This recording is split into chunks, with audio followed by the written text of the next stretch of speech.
The evidence I shall call on behalf of the Crown will show that this was without her consent and that the accused, Jackson, knew that it was without her consent.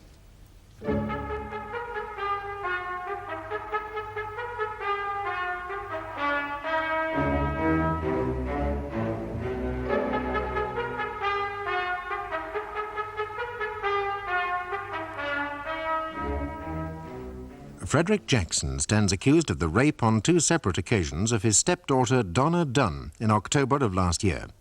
The jury in this trial has been selected from members of the public whose names appeared on the electoral register and who are eligible for jury service.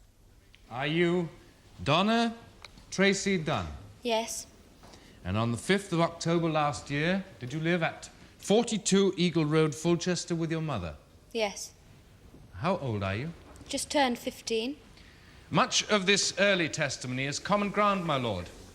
I hope that my colleague will bear with me if I lead. It will save a lot of time. Thank you. Thank you. Now, Donna, is it right that you have 3 half-brothers who live with your mother? Yeah.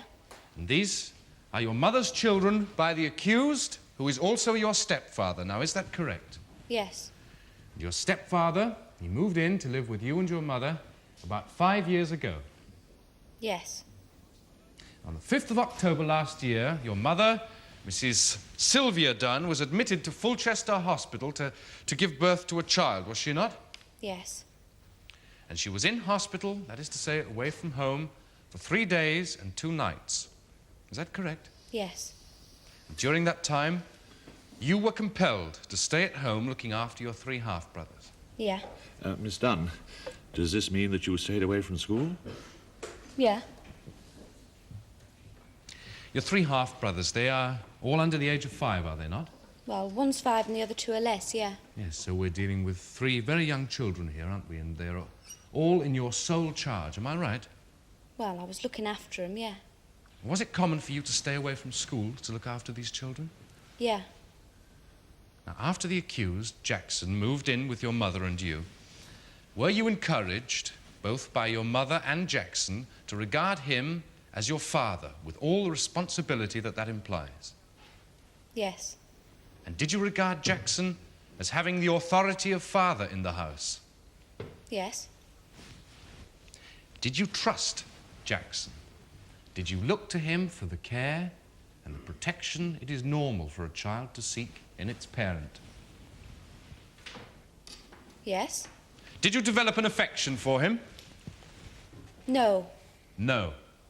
Very well.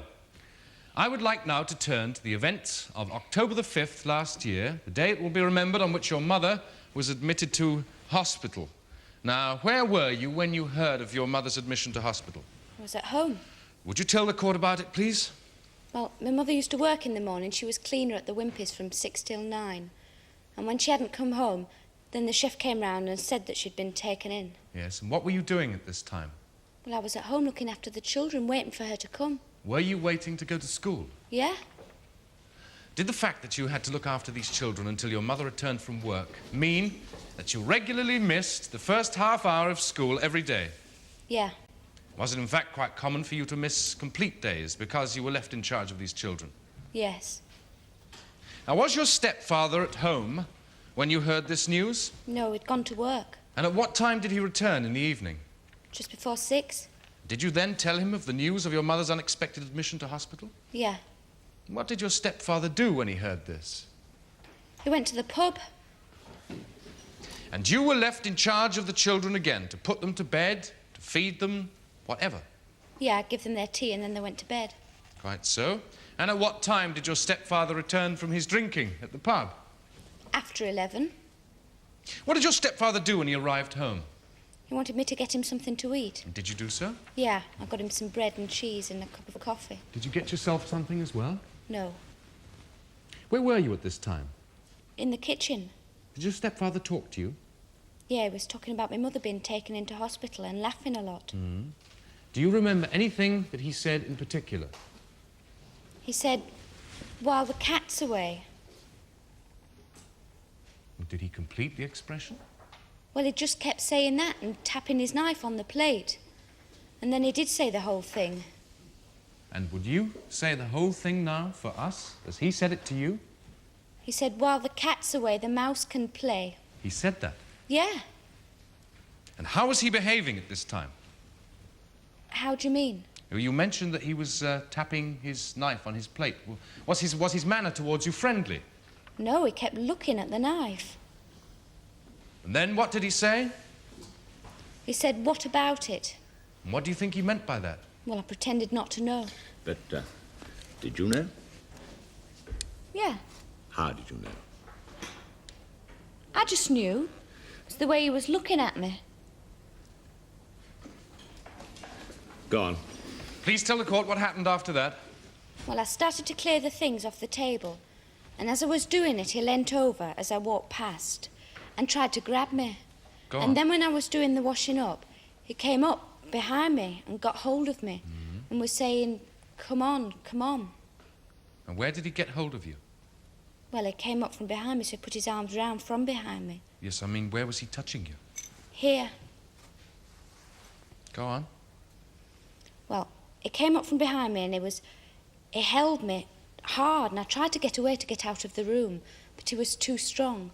And I said I'd shout and wake the children. And he said, don't. And then he started to kiss me. And by this time, were you facing him? Yeah. Go on. Well, he tried to kiss me, and he was holding me, you know, touching me. And I started to fight him to try and get away. But, you know, it was no good. And then he pushed me down. I slipped as well. I'd spilt some milk and I slipped. And then he came down on top of me and he forced me.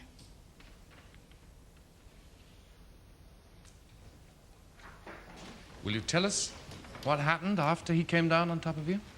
Well, he was saying, come on, let me. And I was trying to turn away to stop him kissing me. And then he put his hand up my skirt and I tried to push him away to stop him. And then I said I'd shout, and then he put his hand over my mouth and he pulled off my pants. He had his knee between my legs so I couldn't stop him. And then he came on top of me and he forced me. Now, do you mean that he forced you to have sexual intercourse with him? Yeah. Did he actually enter you? Yeah. And did he ejaculate? Yeah. Then what happened? He just got up and left the room. Didn't he say anything to you before he went? No. Are you saying that he simply got up and left you lying on the floor as you've described? Yeah. Did you see him again that evening? No, he went to their room and I didn't see him till the next day. Now, why did you not go to the police during the day while your father, stepfather, was at work? Well, I had to look after the children. I didn't see how I could. But you could have taken the children with you, couldn't you? Yeah. But I didn't want to. I was frightened. I didn't think he'd do it again. Well, if you didn't want to go to the police, was there no one else you could ask for help? Was there no friend you could ask round to stay with you? I didn't want to tell no one. Was there no friend you could ask round to stay with you without telling them why? No. So you are saying that there was no way you could avert what must have seemed inevitable? You stayed in the house alone? I didn't see what I could do. I had to stay in with the children. With respect, my lord, the witness did say that she didn't expect her stepfather to repeat the act. Yes, I heard her. Do you have no relatives living nearby? No. You no school friend you could have asked round? No. Go on. Now, on this second day, when you'd put the children to bed, what did you do? I put a chair against the door and I lay down. Did you lie down in your daytime clothes? No, I got undressed. I got into my nightdress. And at approximately what time was this? About 8 o'clock. Now, Donna, why did you go to bed at this unusually early hour? To keep out of his way. Were you able to go to sleep? No. What happened? Well, I couldn't get to sleep and I was reading for a long time. And then Before you tell us what you did, would you please tell the court whether, while you were reading and trying to get to sleep, you heard your stepfather come in? No. So it would be fair to say that at the time we're talking of, at the time when you did what you're about to describe to us, you believed that your stepfather had not yet returned home. Yes, I didn't think he was in, yeah. Very well. Would you now please tell the court what you did? Well, I couldn't get to sleep and I wanted to go to the toilet. So as I didn't think he was in, I went down and I went out to the toilet. And when I came back, he was waiting inside the door, in the passageway. This is an outside lavatory that we are talking of, is it not? Yeah. And when I came back in, I suddenly seen him standing in the passageway. Had you heard him arrive there? No. Did he say anything to you? He asked me how I was and that my mother would be out of hospital tomorrow and to come and have a drink. What did you do? Well, I wanted to get past to go upstairs, but he was standing in the way and he wouldn't move. And I didn't want to get too close to him. Go on. Well, then he turned round and he walked towards the sitting room. And when he'd gone a bit of the way, I tried to get to the stairs. And then he turned round, instead of going to the sitting room, he turned round and he grabbed me and he pulled me into the sitting room. Now, when you say that he grabbed you, where did he hold you by? My arm here. And what happened then? Well, he pulled me into the sitting room and he tripped me up. He put his foot out and I fell. It was immediate. And then he knelt on my shoulders and he undid his trousers and he pulled up my nightdress and he came on top of me and he forced me to have intercourse with him. Did you resist him? Yeah. In what way? I fought him, I bit his hand. I kicked him, but I only had bare feet. Yes, but did you say anything to make it plain to him that you did not want him to have sexual intercourse with you? Yeah. What did you say? Well, I was telling him not to and to let go. I said I'd shout and call the police. Were you crying? Yeah. Why did you not scream?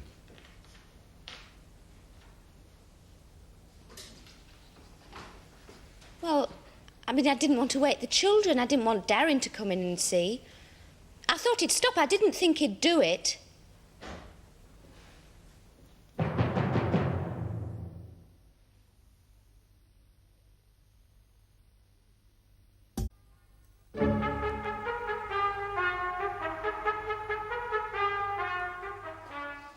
The following morning, did you receive a visit from one of your school teachers? Yes. And did you tell her what had happened the previous night? No. Now, why not? Because my mother was coming home and I'd tell her. And did your mother come home that day? Yes. And did you tell her? Yes, I did. Now, how long was it, Donna, after she arrived home? How long would you estimate it was before you actually told her? About half an hour. She'd had a cup of tea. And what was her reaction? She was angry and she didn't believe me.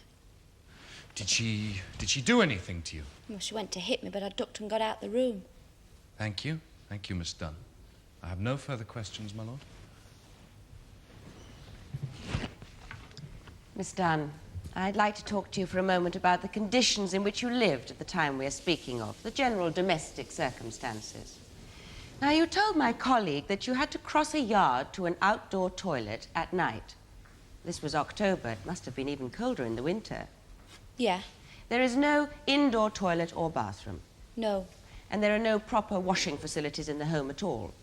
Well, there's a tap in the kitchen. Now, this is a single cold tap over the kitchen sink? Yeah. So in order to get hot water, you would have to boil a kettle. Yeah. Now, the room in which you slept, you shared this with your 3 half-brothers. Well, there is a dividing thing. Yes, a partition. Yes. A flimsy affair which barely afforded you any privacy from disturbance from your 3 half-brothers. I could hear 'em, yeah. Could you hear their breathing? At night, yeah. And this meant that if any of them woke, it would be your job to deal with them during the night. Yes. Would it be fair to say that when you were not at school, you would be looking after these children? Not always. No, not always, but that was the normal state of affairs, was it not? Suppose so. And so very often, as in this case, you were kept from attending school. Yeah. And this state of affairs must have put a great curb on your freedom to go out to dances, the cinema, as you saw your friends doing. A bit. And this has been going on since you were 11 years old? Ever since your mother first started taking jobs to help feed these new arrivals? Suppose it has, yeah. You've really had to work as an unpaid nursemaid, haven't you? Sort of. And in extremely difficult and depressing conditions, I'm sure you'll agree. Yeah. I expect you long to escape from these conditions. Sometimes, yeah. Now, when you heard that your mother was expecting another child, as you did last year, did it seem to you that there would never be any escape for you? Not really. Did you want your mother to have this child? Not really. You weren't really looking forward to her bringing it home, were you? No. In fact, You told your mother that you'd kill the little bastard when she brought it home, didn't you? No. My instructions are that those were the very words you used. No, I didn't. Did you feel a sense of desperation, almost panic, that your youth would be lost if you didn't escape quickly? No, because I knew I could go when I wanted. I was going to go when I'd finished school. But I expect these feelings and this feeling of anger with your mother for having these children caused you to look around for a way of escaping from this prison, did it not? No, because I knew I was always going to escape. And it occurred to you at this time, did it not, that the only means of escape would be with and through the only man with whom you had regular contact, your stepfather? No. Very well. Now, let us turn to the events of October the 5th last year. That is to say, the first of the two occasions with which we are dealing. What would be the normal time for you to go to bed, Miss Dunn? Depends. Yes, of course, but on average, what time? Any time. Please answer Counsel's questions properly, Miss Dunn. Must be a time at which it would be normal for you to be in bed. What would that be? 11, maybe after. Is it not, in fact, nearer 10 o'clock, even 9:30? Not necessarily. Are you normally up when your stepfather returns home from the pub? Sometimes it depends. Now, my instructions are that on the night of which we speak, the defendant, your stepfather, returned home at 10 minutes to 12 and was extremely surprised to find you up. He couldn't remember occasion when he'd returned home so late and found you still up. Why were you up so late, Miss Dunn? Because my mother had just gone into hospital. This kept you up. Well, no one had said go to bed. I just stayed up. What were you wearing? A skirt and blouse. No, a jumper. Had you been wearing these all day? Yeah. Well, surely not, Miss Dunn. Surely you were wearing some jeans in the morning, were you not? No, I wasn't. And now, somehow, you were wearing a rather short skirt, am I right? I was wearing them all day. Were you not also wearing makeup? I always do. Even to school? No, not to school. In fact, the whole object was to make yourself look as mature and as attractive as possible, wasn't it? Not particularly. I think it would be a good idea if tomorrow you could wear clothes similar to those that you were wearing on this occasion so that the jury can have some idea of how you can look. Will you do that? All right, certainly. Now, you say that the assault you allege took place in the kitchen, Yeah. which is, in fact, simply an adapted wash house. A small single-story addition to the rear of the house, such as members of the jury will doubtless have seen on many occasions. It leads directly off the living room, does it not? Yeah. A small room. Yeah. Would you look at this sketch plan?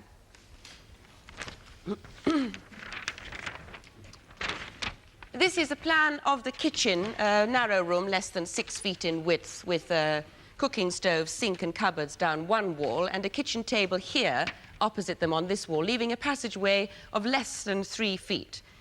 Do you agree that this is an accurate portrayal of the kitchen, Miss Dunn? Yeah. Would you mind showing us where on this plan you were lying when intercourse occurred? Between the table and the cooker. Here? Yeah. Very good. That's where I thought you meant. Now, this gap is, in fact, 2 foot 4 inches wide. And I wonder if I could ask the court's indulgence for a moment. I think it is important that we see the kind of space that we're dealing with here. I wonder if you could arrange to have 2 rows of chairs, half a dozen chairs, set 2 rows, 2 foot 4 apart. Now, Miss Dunn, while we're waiting for this to be arranged, I'd like to recall how you described this incident to my colleague, because you did say something that was very interesting. You said, and I quote, "I started to clear the things from the table, and while I was doing it, he leant over as I went past, and he tried to grab me." Do you remember saying that? Yeah. Now, where were you going as you went past? To the sink to do the washing up. Good, that's precisely what I thought you meant. You went past him to get to the sink. Yeah. And where was he sitting? At the end of the table. Here? Yeah. Good. Now, before that, you told my colleague that he, the accused, said this thing about while the cat's away, and that he was behaving in a threatening manner. Yes. But during all this time, you could quite easily have left the room. He wasn't blocking your way. Well, I didn't think much about it then. But when he said, "What about it?" according to you, you knew precisely what he meant, and you were still quite able to leave the room had you so wished. Why did you not leave the room, Miss Dunn? No, you made me say that. He wasn't at this end, he was sitting at this end. I made you say that, Miss Dunn. Yes, you did. He was at this end. I never meant to say he was sitting at that end. But in that case, how did he try and grab you as you went past? You see, if he was sitting at this end of the table, you would have not gone past him, would you? No, well, it must have been I just stood up and he leant over and grabbed me. You are quite certain that my colleague didn't make you say that? No, I just made a mistake, that's all. Now, we see here a fair approximation of the space that we're dealing with on this occasion. And it is in this narrow space that you say that you were forced to lie, is it not? Yes. In fact, according to your words, it is where you slipped, is it not? Yes. Were you wearing tights and pants? Yes. Presumably, when you slipped, these garments were still in place. Yeah. And you're asking the jury to believe that the accused removed these garments in this absurdly cramped area? He did. But he did this quite unnecessarily, Miss Dunn, since he'd only to pull you into the adjoining room to have all the space he could possibly need. Well, I don't know, but the point is that I couldn't struggle when I slipped there because I was trapped. Trapped?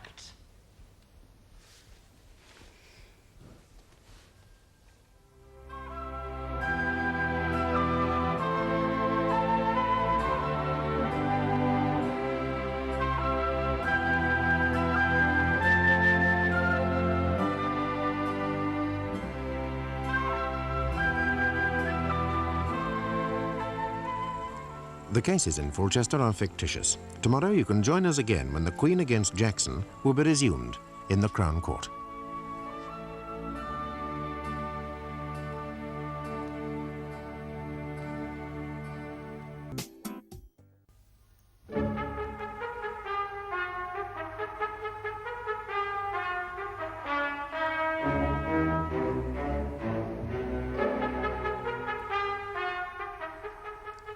Frederick Jackson is on trial at Fulchester Crown Court on 2 charges of rape. The prosecutrix is the 15-year-old daughter of the woman Jackson has been living with for the last 5 years. Yesterday, the girl, Donna Dunn, gave evidence of how Jackson raped her on 2 consecutive nights, whilst her mother was in hospital and whilst she was at home looking after her half-brothers. Miss Dunn is still being cross-examined by Jackson's counsel. The jury in this trial has been selected from members of the public, whose names appeared on the electoral register and who are eligible for jury service. The prospect of your mother returning home with yet another baby for you to be nursemaid to was really too much for you to bear, wasn't it? I had to bear it. Now, I suggest, faced with this prospect, you devised a plan, no matter how hazily, to try and persuade your stepfather, the accused, to go away with you. No. You thought, did you not, that he would prefer you, a young, attractive girl, to your mother, who is some years his senior? Look, I wouldn't go away with him. It was him I wanted to get away from. Oh, surely, Miss Dunn, it was the drudgery of the home and the children you wanted to get away from, wasn't it? Yes, I wanted to get away from it all, him as well. All of it, precisely. And after successfully tempting your stepfather to have sexual intercourse with you on this occasion, you put to him your plan of escape, did you not? No. You suggested to him, as he will say you did, that he buy a car the next day, that the two of you would go to London, leave the home, your mother, the children, this new arrival, for good, didn't you? No. You wanted to vanish without trace, didn't you? Look, I didn't put any plan to him. I hate him. I wouldn't go away with him. Isn't the truth that he wouldn't go away with you? He turned you down, and that is what has made you make these malicious allegations against him. No. But if you say, Miss Dunn, that you hate him, you see, it makes this question of why you stayed in the house with him on the following evening alone all the more puzzling. And I would like you to help me on this point, if you will. Now, you told his lordship that you had no relatives living nearby. Yeah. But this isn't true, is it, Miss Dunn? Yes, it is. But your mother's brother, your uncle, lives 1/4 of a mile in Stirling Road, does he not? Don't know. Miss Dunn, your uncle. You know them very well. You've been to the house many times. You knew where they lived, didn't you? Yes, but I didn't want to go there. So you were lying when you told his lordship that you had no relatives living nearby? Look, I don't like them. You see, the question that may puzzle the jury, indeed it might puzzle anyone, it certainly puzzled his lordship, is why, on the day following this alleged rape, you complained of it to no one. Police, schoolfellows, school teachers, relatives? No one. I had to stay in to look after the children. You go out to the shops, don't you, Miss Dunn? Yes. The 2 elder children can walk. The younger one is in a pram or pushchair. I didn't want to talk about it with them there. It would have been quite possible for you to get in touch with someone, would it not? I didn't think he'd do it again. Would it have been possible for you to get in touch with someone? Please answer yes or no. Yes, but there was no one to go to. But far from seeking protection on the second occasion, you didn't even stay in the comparative safety of your own room, but descended, so you claim, to visit the toilet. Yeah. And you put on an outdoor coat. Would it not have been safer under the circumstances to have put on a pair of jeans, at least? I didn't think he was in. I hadn't heard him come in. And then you said, referring to when you were allegedly struggling with the accused, that you had kicked him, but you had bare feet. Now, if you had put on an outdoor coat to go across the yard, surely you put on shoes as well. No. You mean to tell us that you went out into the yard at night with bare feet? Yeah, I often did. I often went without shoes. Fact is that you put on an overcoat to go down and see the accused, but you didn't bother to put on shoes because you were not going out at all. I did go out. Very well. Let's come to another part of your story with which I shall require some assistance. Having pulled you from the passageway into the living room, the accused, so you say, pushed you onto the floor and knelt astride your shoulders. He did. But, Miss Dunn, we're in the wrong part of the world altogether, aren't we? He wasn't merely off course, he was in the wrong hemisphere. Well, that's what he did. It's something drawn from your own experiences as a playground bully, Miss Dunn. No. I suggest that it happened to you recently in a playground brawl, and that it occurred to you as a plausible detail when you were inventing the story for the police. Look, that's the way he held me down, and that's the time I bit his hand. You ask him. Thank you, Miss Dunn.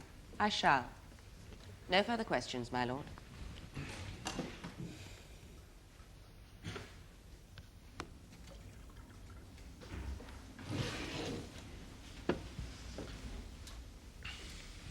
Miss Dunn, this matter that my colleague has touched on about your relatives who apparently lived so nearby, how often would you estimate that you visited them the previous year? 5 or 6 times. And were these visits always made with your mother? Yeah. Have you ever visited them alone? No. Now, were they the sort of people you'd have thought of going to in an emergency? No. No. Thank you. I have no further questions, my lord. Thank you, Miss Dunn. You may go. Dr. John Franklin Hanbrook.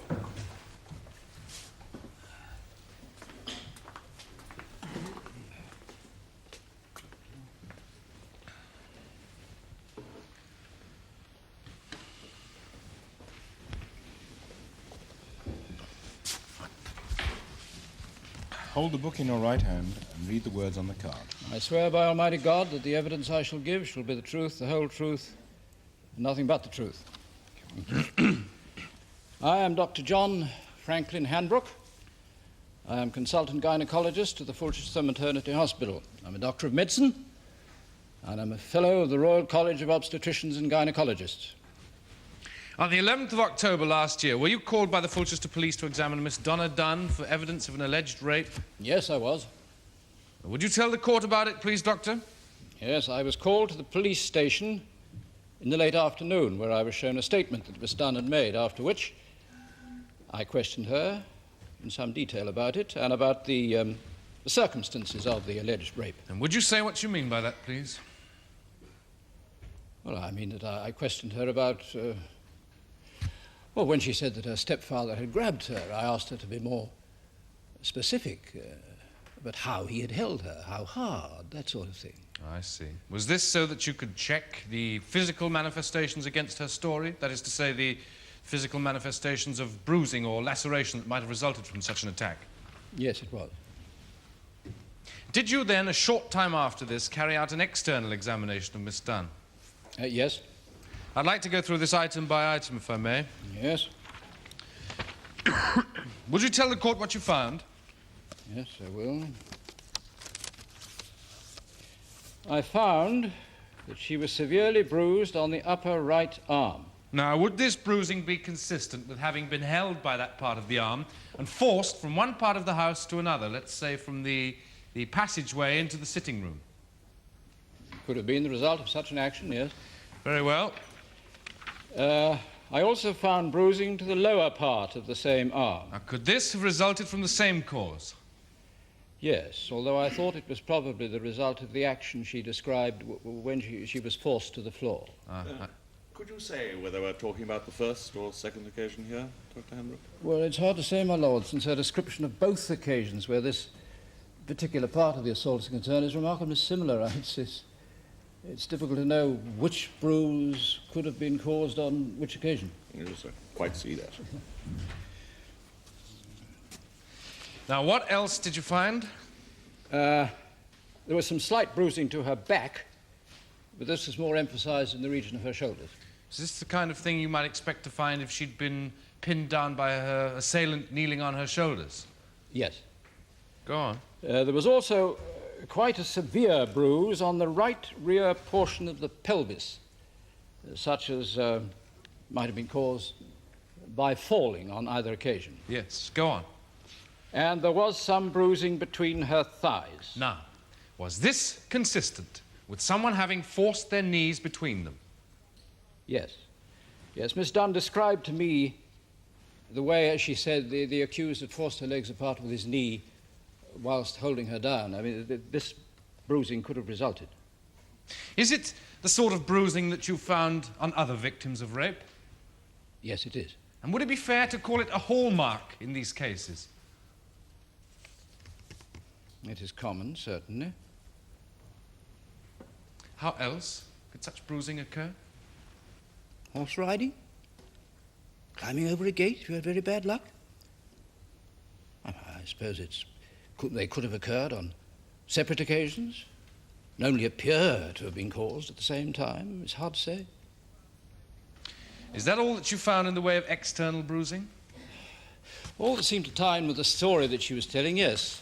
All that was significant, shall I say. Mm-hmm. Did you then make an internal examination? I did, yes. Now, before you tell the court about that, I'd like to remind the jury that this examination took place on the 11th of October. Now, that is to say, 5 or 6 days after these alleged rapes had taken place.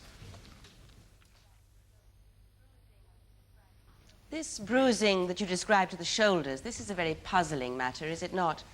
Have you ever come across this sort of bruising before where a rape victim is concerned? No. Does it not strike you more as the action of a playground tough than a would-be rapist? Could not all the bruises that you have described have been the result of playground fights? Individually, yes.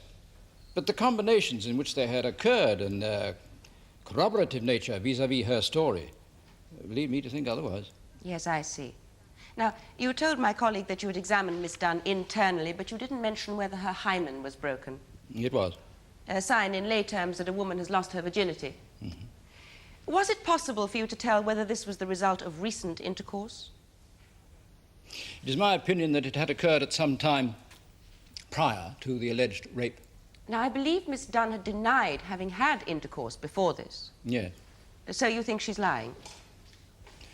I think she would rather not have had to admit it to a stranger, yes. Which is simply a way of saying that you think she was lying. No, I'm sorry, I won't say that. No, she was defending a privacy, to which I think she has a right. Very well. But we can agree that she was sexually experienced at the time of the alleged rape. In my opinion, yes. Which bears on this matter of internal bruising that you found, does it not? In what way? Well, knowing as, or believing as you do, that Miss Dunn had had sexual intercourse prior to the time of which we speak, is it not, to put it at its very least, possible that this bruising was caused by a kind of energetic or vigorous sexual intercourse that is engaged by some for the pleasure that it gives them? It's a possibility. So this bruising doesn't necessarily indicate a lack of consent. May it not signify the reverse? Yes. But that doesn't go for the external bruising. But indeed, we are speaking of the internal. But it is the combination of the two that is persuasive. But we cannot assume that these two sets of bruises necessarily had a common cause. If they hadn't, yes. The internal bruising could have been caused by violent sexual intercourse, yes? But I doubt it. TV lawyers.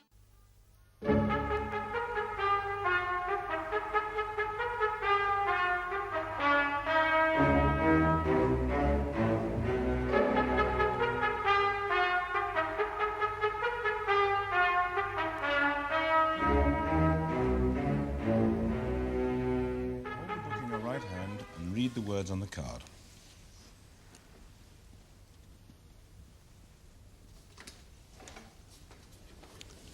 Then repeat the words after me. I swear by Almighty God. I swear by Almighty God. That the evidence I shall give. That the evidence I shall give. Shall be the truth. Shall be the truth. The whole truth. The whole truth. And nothing but the truth. And nothing but the truth. Mr. Jackson, when you returned home from the pub on that first evening, what time was it? Well, it was coming up to midnight, because I was sometime leaving the pub with some mates of mine talking about things. And was your stepdaughter still up when you returned home? Yes, miss. Did that surprise you? Very much so. Why was that? It's not the usual kind of thing at all. She's usually in bed by the time I get home. Did you notice anything else about her? How was she dressed? She was all dressed up. She was dressed up like she was going out someplace. Was she wearing makeup? Yes, she was. And it had a bit of a scent to it. Did you say she was wearing a scent? I don't know. Yes, I reckon she was, sir. And what did she do when you arrived home? She asked if I wanted a cup of coffee and something to eat. And after she had done these things, did she also make herself a cup of coffee? Yes. I see. And then what did she do? She put a record on and started sort of jigging up and down. Where were you at this time? Sitting on the settee. In which room, I mean? In the living room. You were not in the kitchen where Miss Donna said you were? No, miss. She couldn't have put a record on in the kitchen. And I never go in the kitchen, only for my breakfast. I missed the last part of that. Would you mind repeating the last part? Would you speak towards his lordship and the jury when you're answering questions, please, Mr. Jackson? Sorry, sure. The witness says that he only goes into the kitchen to have his breakfast, my lord. No, go on. Now, you said that Miss Dunn put on a record and was jigging up and down. Yeah. Could you explain what you mean by this jigging up and down? Well, she was sort of dancing around in front of me. Were you still sitting down? Yes, on the settee, eating a cheese sandwich. And then what happened? Well, I finished my sandwich. I sort of got up off the settee and started dancing around with her. Go on. Well, then we started getting a bit closer. And then we was dancing together. Do you mean that you were embracing while you danced? Yes. Go on. We was embracing while we danced. And then she started to kiss me. And I started to kiss her. She was just... she was a woman. I was kissing her. Are you sure that it was she who started to kiss you? Yes, miss. Now, during any of this time, were you holding a knife? Only on the settee. There was a knife on the plate she gave me with the sandwich. Did you at any time use this knife to threaten her? No, miss. What happened then? She said, let's go upstairs. She said that? One of us said it. One of us said, let's go upstairs. One moment. Which of you? She did, sir. Which of you went upstairs first? We went together. Yes, but which of you was in front on the staircase? She was. She led the way. And when you got upstairs, into which room did you go? The bedroom. This was your bedroom? Yes, the bedroom where I slept. Her bedroom's next door to the kids, and we didn't want to wake the kids up. And what happened then? We laid down. We sort of lay on top of the bed, and we was having a embracing. Then she was taking her clothes off, and we had intercourse. But that's all. You say she took her clothes off? Yes, miss. Did you help her? No. Which garments did she remove? Pants and tights, I think. Why are you not sure? It was dark. Did you not have the light on? No, she was shy, didn't want to. Did she at any time resist you? No, miss. Now, after intercourse had occurred, did she say anything to you? Yeah, she said she got a plan. Now, will you tell his lordship and the jury what this plan was? She said, let's go away. She wanted to go to London. Did she not go into any more detail than that? Yeah, she wanted to go to London, just the two of us. She wanted me to buy a car and we to go to London, get a job and live and not come back home no more. She says she was fed up with the house. She was fed up with the kids. They were getting her down. And she wanted to go to London and live like a lady.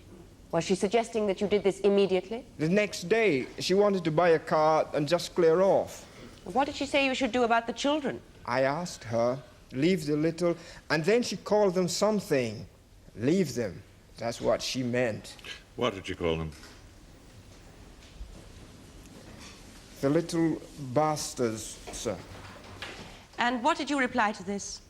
I said I wouldn't leave them. I mean, no, I wouldn't do that. Did she say anything about the child that had just been born? She said she'd kill it when it got home, when her mother brought it. Did you say anything when she said that? Well, yeah, I got very, very angry, yeah. Did she also become angry? Yeah, and started shouting. What did you do? I put my hand over her mouth so she wouldn't wake the kids up. And what happened? She bit my hand. Then what did you do? I pushed her off. Did she resist? Yeah. So there was a struggle? Yes. Mr. Jackson, did you use sufficient force on her during that struggle to cause bruising, do you think? I should think so. I was sore when she bit in. And how did this finish? She got up out of bed and went to her room. Did she get dressed before she went to her room? No. She left some of her clothes there. My wife found them after she came home. Did you see her again that night after she'd gone to her room? No, miss. Very well. Now, on the following evening, at what time did you arrive home? 8 or past. Had you not returned earlier for your tea? No. Why was that? Well, not when Donna's in charge. She don't make a proper tea. I go to the cafe and have my tea when Donna's in charge. Where'd you have your tea? At the cafeteria, my lord. So on this occasion, you had returned home about 8:30? Yes, miss. Why did you return early that evening? Why didn't you go to the pub? Well, sometimes I don't. I mean, I don't always go to the pub. Probably something I wanted to watch on the telly. Are you saying that that was the reason, or was there something else? Yeah, that was the reason. Something I wanted to watch on the telly. Did you not want to see Miss Dunn? No. Yeah, sure I did. I wanted to tell her sorry for the argument and for laughing at her plan. Now, where was she when you arrived home? But she was waiting for me. In which room was she? In the living room. She was in the living room waiting for me. She was all dressed up, waiting her. But you said in the magistrate's court she was in her room when you returned on the second evening. Not correct? What? When you gave evidence before, you said she was in her room when you arrived home. Now you say she was in the living room. Which is correct? Yeah, that's right. She was in her room, yeah. And what did you do? I went into the living room and turned the television on and was sitting there watching it. And what happened? Well, she came in. Had you been unduly quiet? No. What I mean is, do you think that she knew you were there? Yes. And what was she wearing on this occasion? Just a night dress. Was she not wearing an overcoat? Yeah, I think she was, yes. And she came into the room? Yes. What I mean is that you didn't go out and invite her or entice her into the room? No, I was sitting there watching telly and she came in. Did you say anything to her? Yes, I said I was sorry I laughed at her the night before. And was she friendly or unfriendly? She was friendly. She was waiting for me. She was. I didn't do nothing, but she was waiting for me and she wanted everything. Thank you. Now, Mr. Jackson, how long have you lived in this country? Some years, miss. How many? 6 or 7. Have you ever received a formal education? No, miss. You work as a bricklayer's labourer, is that correct? Yes, miss. Do you have any knowledge of basic arithmetic? No, miss. Can you count? No, miss. Did you, at the time of the events of which we speak, know the age of Miss Dunn? No, miss. Why did you not know that, having lived with the family so long? I never thought. I never asked her. Well, it meant nothing to me. Did it occur to you at any time that it might have been wrong that she might have been too young? No, listen, everyone's saying she's too young. She's too young. I know girls younger than her having 2 or 3 kids, maybe. At 14, Mr. Jackson? Yes, sure. In this country? I don't know about this country. I don't know many girls that age. I don't know what age they are.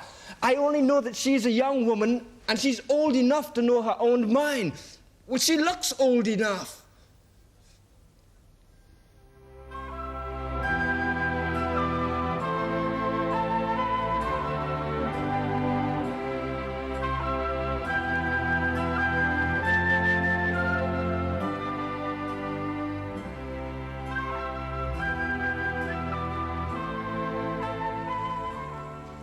The cases in Fulchester are fictitious. Tomorrow you can join us again when the Queen against Jackson will be concluded in the Crown Court.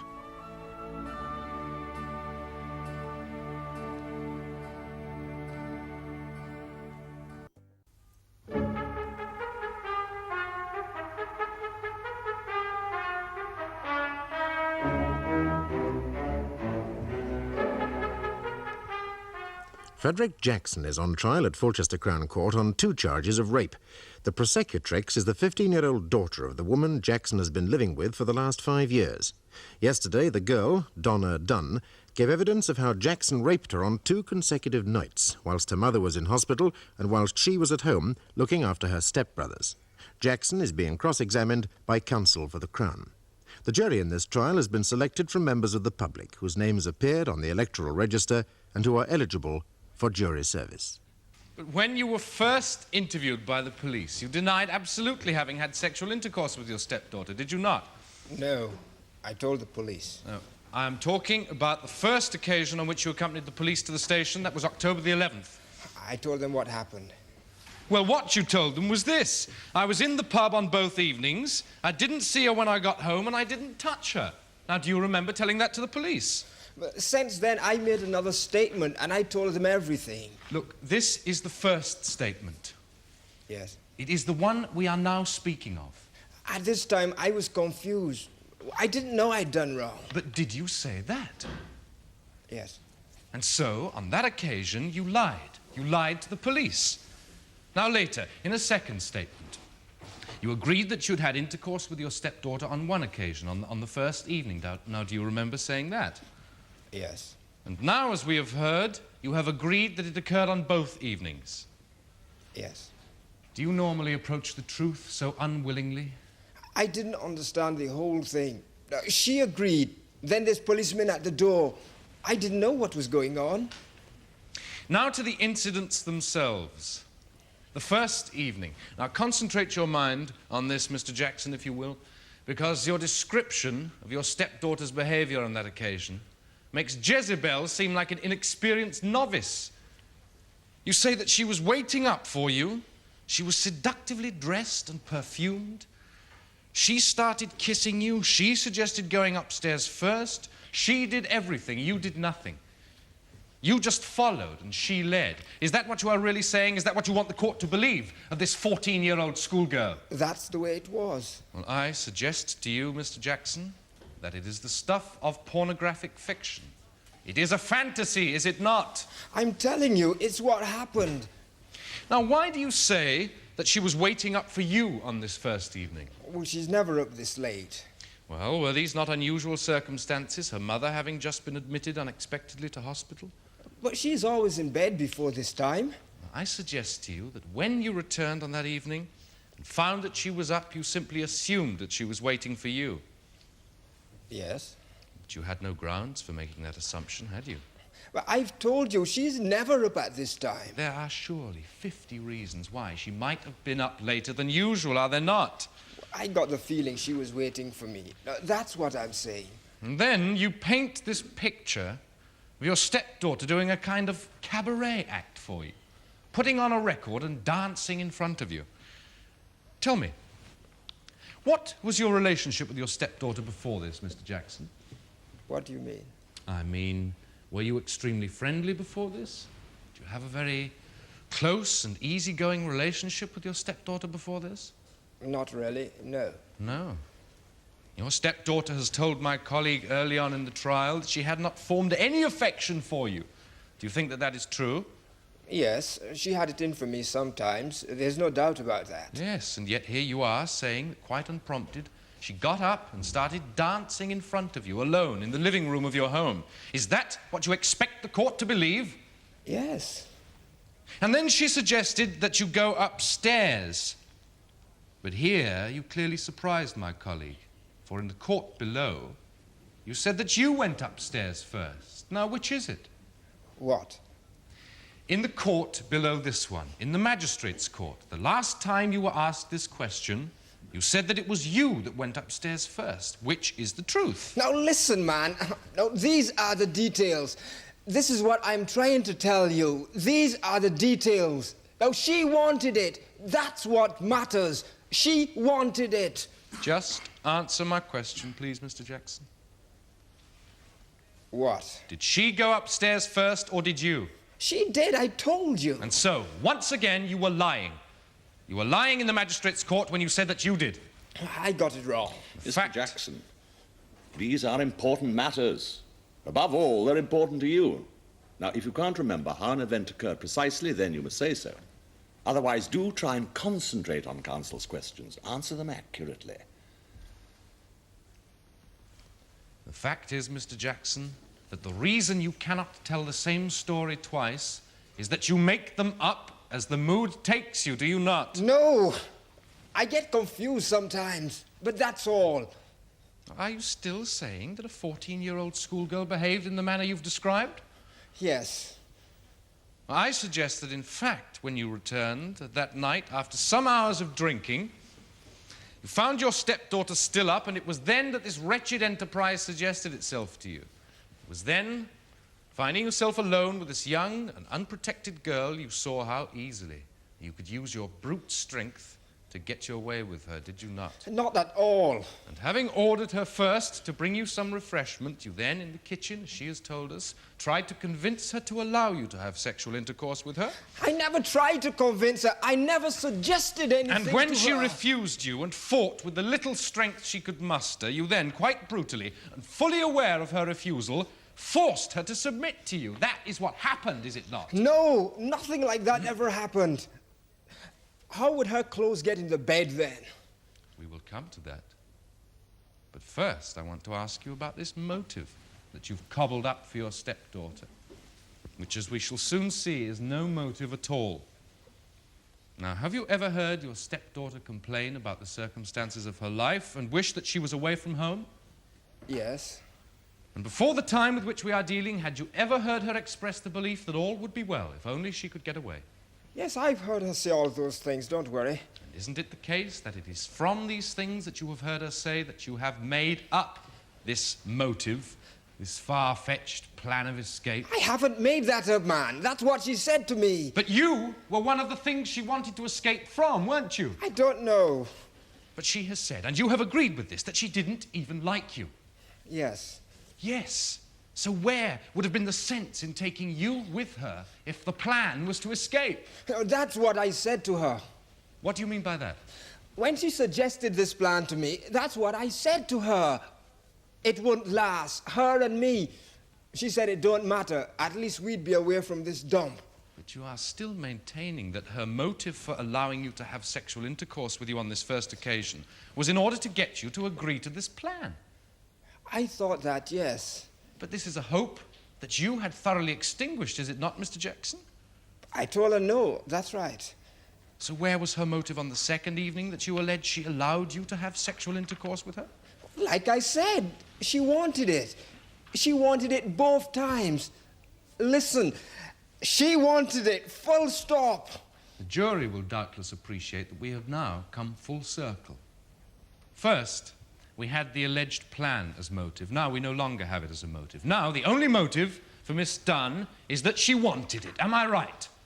That's right, yes. Well, in that case, could you please explain to me why she went to the police and complained of rape? I don't know. I reckon her teacher put her up to it, frightened her with all sorts of things. Are you saying, then, that after that second evening your stepdaughter had no feelings against you? Are you saying that she was perfectly friendly and well-disposed towards you? Yes. And are you also saying that she has made up this graphic, and the jury might well think very moving description of these events.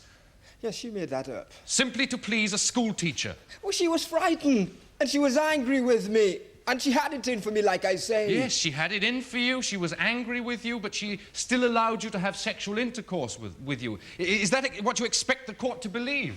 It's the truth. Now, when you returned on this second occasion, you found that Miss Dunn, your stepdaughter, had gone to bed, did you not? Yes. When you hesitated, was it because you were wondering if she was actually in the yard? No, she was upstairs in her room. Yes, that is what you told my colleague. You first told her, as the jury will doubtless remember, that Donna was in the living room. Then you changed your mind and stated that she was upstairs in her own room. You claim, were watching television, and Donna came downstairs wearing an outdoor coat over a nightdress. Yes. Although there was some doubt in your mind about whether your stepdaughter was in fact wearing that coat when my colleague questioned you about it, was there not? No, she was wearing it. Are you certain? Yes. So you say that on the first evening your stepdaughter was all dressed up for you, but on the second occasion she came down in her night clothes and an outdoor coat. That's right. Well, we've seen both of these garments. Neither of them is particularly becoming. Certainly neither of them are what one could call attractive, would you agree?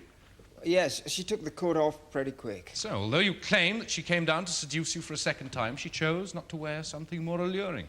Well, that's what she wore. But if she'd been intent on seducing you again, she would never have gone to bed in the first place. I don't know. You'll have to ask her. I have asked her, Mr. Jackson, and you have heard me do so.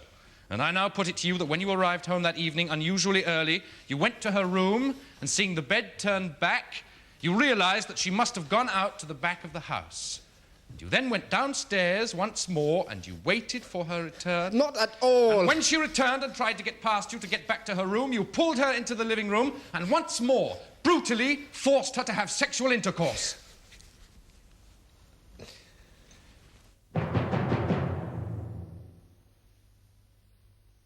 V Lawyers.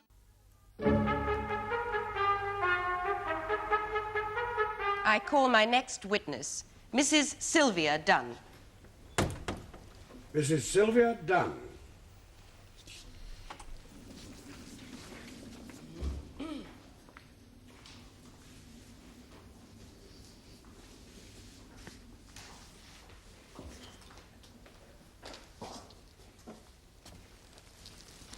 Hold the book in your right hand and read the words on the card.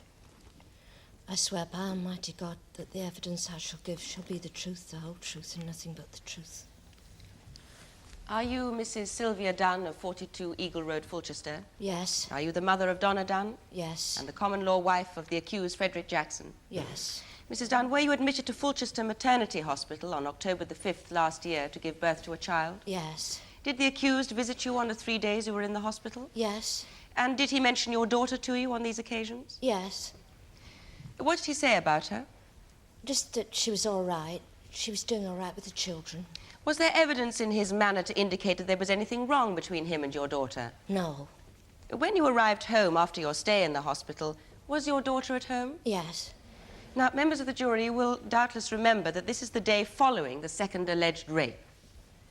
Mrs. Dunn, did your daughter seem distressed or upset? No. Did she tell you then, at that time, anything about having had sexual intercourse with the accused? No. At what time did the accused return home that evening? About 10 to 6. Was that the usual time? Yes. How did he behave towards your daughter? Well, I didn't notice anything. It was just the usual sort of thing. Did the accused go to the pub that evening? No, he stayed in to see the baby. And what did your daughter do? She went upstairs to her room. She didn't want to see the baby. Forgive me, did you ask her to come down? Yeah, we had company, but no, she wouldn't. What was this company you say you had? And my brother and his wife. Would these have been the relatives we've heard about already? Well, yeah, probably. Did your daughter know this couple? Yeah, of course she did. Approximately how many times would she see them in the space of a year? Once a week, about.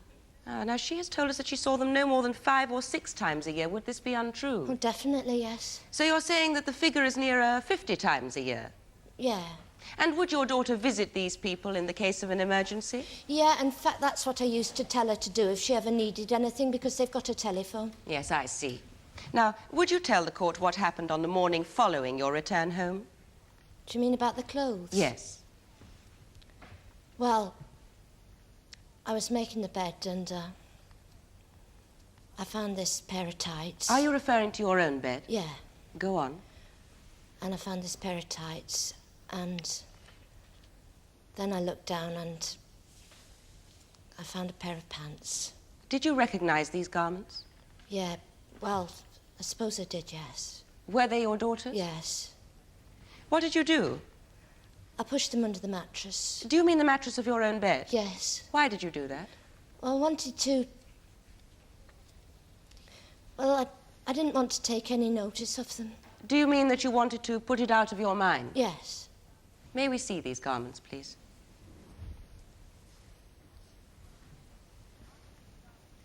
Are those the garments that you found in the bed, Mrs. Dunn? Yes.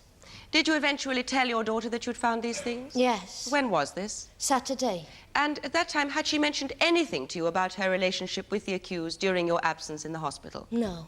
So during the 2 days that you were at home, prior to this, she had said nothing to you about these events? No, nothing. Now, when you showed her these garments, what did she say? She said, "We've been having a good time while you were away." Did this make you angry? Yeah. How angry? Did you go to strike her? I was going to hit her. Well, she thought I was going to, but no, I didn't. And did she then say something else about what had happened? Yeah, she started to say that he'd made her. Then I went to hit her. I see. So if I have the picture correctly, when you first mentioned the matter to her, she was quite, how shall I say, unconcerned, flippant. But it was only when you became angry that she changed her story and said that she had been forced. Am I right? Yeah. Now, what was your daughter's general attitude to the accused? How do you mean? Well, did she, to your knowledge, ever lie about him or seek to get at him in a malicious way? Oh, yeah, she often told lies. She used to say he'd done things that I knew he'd never done. And... well, she just never liked him. She used to say she wanted him out of the way. She used to ask me to get rid of him when she was little. And Mrs. Dunn, knowing your daughter's character as you do you think it is possible that she made up this story to get revenge on the accused? Yes, I think she could. Thank you, Mrs. Dunn. No further questions, my lord.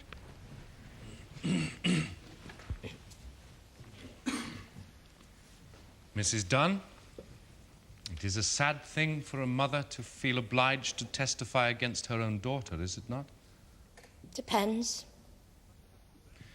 You must have some very compelling reasons to make you do so. Yes. And perhaps you will help me to clarify these reasons for the benefit of the jury. You were married, were you not, Mrs. Dunn? Yes. And Donna, the victim in this case, is the only child of that marriage. Yes. You are no longer married, are you? No. Your marriage has been dissolved and you are not legally married to the accused. No.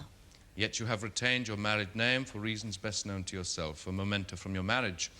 Now, when your daughter was 9 years old, you set up house with the accused and proceeded to have a child every 18 months by him. Am I right? Yes. And when it was inconvenient for you to look after these children, who looked after them? She did. Your daughter did. Yes. She got their meals, she put them to bed. She even attended to their needs if they woke in the night, we have been told. Sometimes, yes. You must have found her extremely helpful. She never stopped complaining. Does that surprise you? Where is your daughter now? I mean, where does she live now? She's in a hostel. Yes, you've had her taken into care by the local authority, have you not, Mrs. Dunn? It's a teacher. Teacher said she should go. The application is made in your name. You have clearly consented to it. She was against us. And the accused, he still lives at home, does he not? Yes. Although you must be fully aware that he has not denied having had sexual intercourse on these 2 occasions with your daughter. All right, I know. That he took advantage of the time that you spent in hospital having his child to have sexual relations with your daughter. But he is still at home, and she you have sent away. It was her fault. You must be very dependent on the accused to tolerate such humiliating treatment. She led him on. It wasn't his fault. Come, Mrs. Dunn. He must have been willingly led.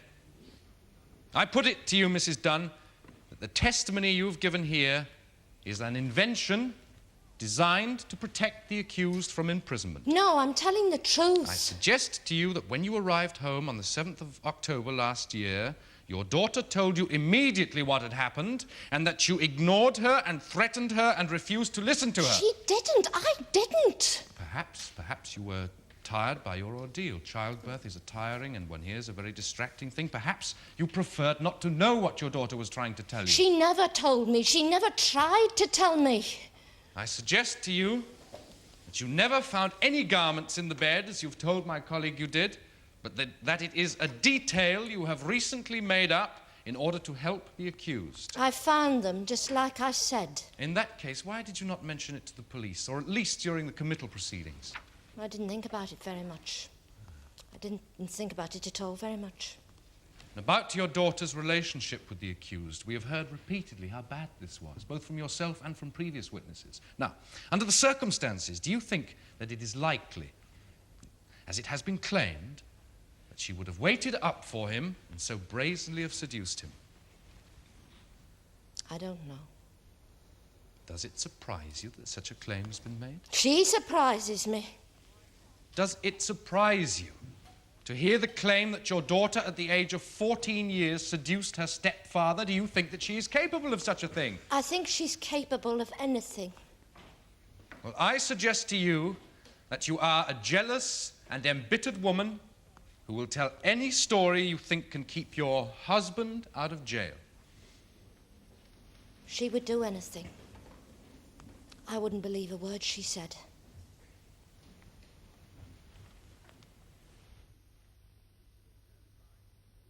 So, bear in mind, there are 2 charges of rape, and you must consider the evidence of each charge separately. You heard from Dr. Hanbrook that he found bruises. If he is right, his evidence is independent and tends to confirm Miss Dunn's story. You heard from Mrs. Dunn that she found clothing belonging to her daughter in the bed of the accused, testimony which supports the accused's evidence that Miss Dunn removed some of her clothing in the bed on the first occasion. Who is telling the truth? If Mrs. Dunn is right, could there have been a rape on the first occasion? The prosecution suggests that no garments were ever found, and that this is a story invented by Mrs. Dunn in the hope of saving the accused. That, then, is for you to decide. I repeat that there are 2 quite separate charges, and that before you can return a guilty verdict on either of them, you must be satisfied. So you are sure. The questions in this case are whether she consented or not. On each occasion did she consent? And did he reasonably believe she consented? If the answer to either of those questions is yes, then you will acquit. If you are sure she did not consent, and he did not believe she consented, then you must return a verdict of guilty. As you heard at the beginning of this trial, the accused also stands charged on 2 counts of unlawful sexual intercourse, and to these he has entered a plea of guilty. Disregard those matters. Will you now retire, elect a foreman to speak for you, and consider your verdicts?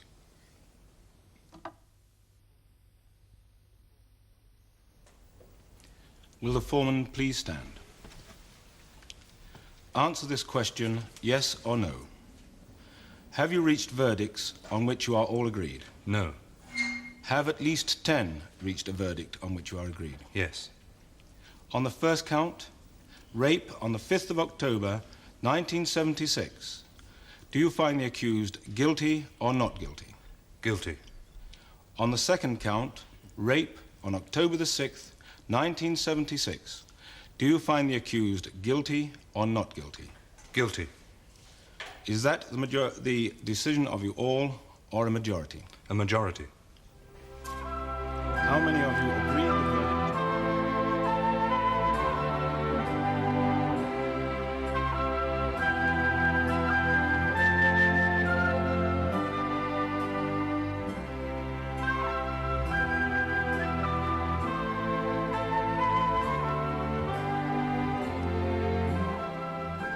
The cases in Fulchester are fictitious. You can join us again when our cameras return to bring you another leading case in the Crown Court.